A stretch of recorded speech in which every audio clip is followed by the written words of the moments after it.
Hello viewers, and welcome back to another episode of An Old Man with a Phone. In this episode, I'm showing off my new Yaesu FT710 radio. I just got it in today. My daughter and I were out and about, and I needed an antenna. I walked in there for only an antenna, I promise. And then I walked out of there with not just this radio. I just set this radio up here at the base. It's going to be replacing my Xiegu G90. The Xiegu G90 is going to be dedicated for portable operations due to its built-in tuner and the fact that if anything happens to it, it's only a $700 radio, where this one I think was $1,800. I'm not sure. I didn't check the price tag because I don't care. In addition to purchasing this radio and getting it all set up today, and I've got a lot more to do. I have to not read the owner's manual, because real hams never do that, so that's not happening. I have to ask a lot of friends who did read the owner's manual and kind of figure this radio out a bit more.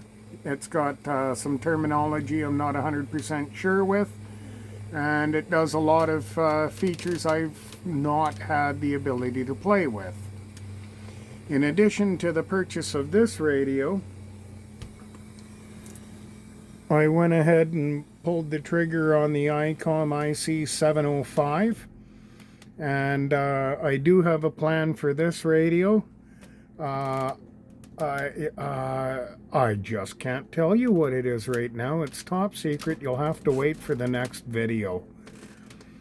But this is not going to be a very long video. I will be making more videos based on my experience with this radio as I get experience with this radio. It's the newest changeover in addition to the little off-grid solar-powered ham shack. For those who have been watching more of my solar install, I did make some changes to that. I was looking at these two bus bars, and they're only good for 600 amps. And each wire connected can throw at 200 each, which was 1600 amps. I know they rate these a little lower than they can take, so if they tell you it can take 600 amps, it'll probably do 12, but I don't think it'll do 1600. So I bought more fuse blocks. These are 50 amp fuse blocks, so that'll allow me to push 400 amps into these bus bars, which will be 200 under their rating and probably a good 800 under what they can take. But you know, if I'm going to have a short or something, there ought to be protections. Considering that the most power-hungry item I have connected to this is that 250 watt or 2500 watt amp that'll pull almost 200 or a little over 200 amps through these skinny little red cables I haven't upgraded yet. 400 amps is a lot more than I'm going to need.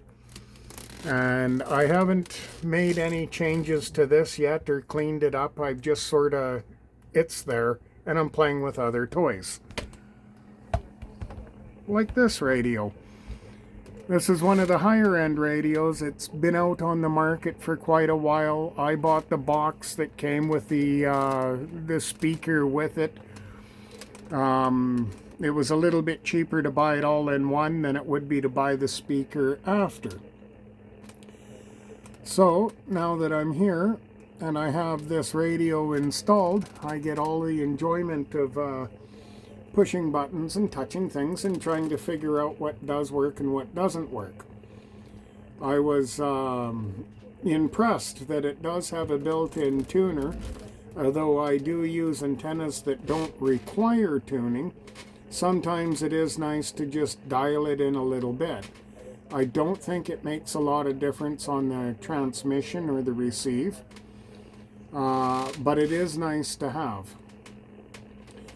Considering this radio can put out 100 watts, I no longer need an amplifier in my system, so I've done a few changes to reflect that, and I'm not done. I just got anxious to make a video.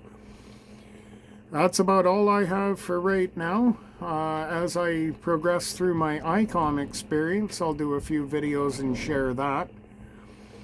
Thank you guys very much for watching. Do leave me a comment in the comment section, questions, or just tell me what your equipment is, or which equipment you would get if you haven't already gotten some.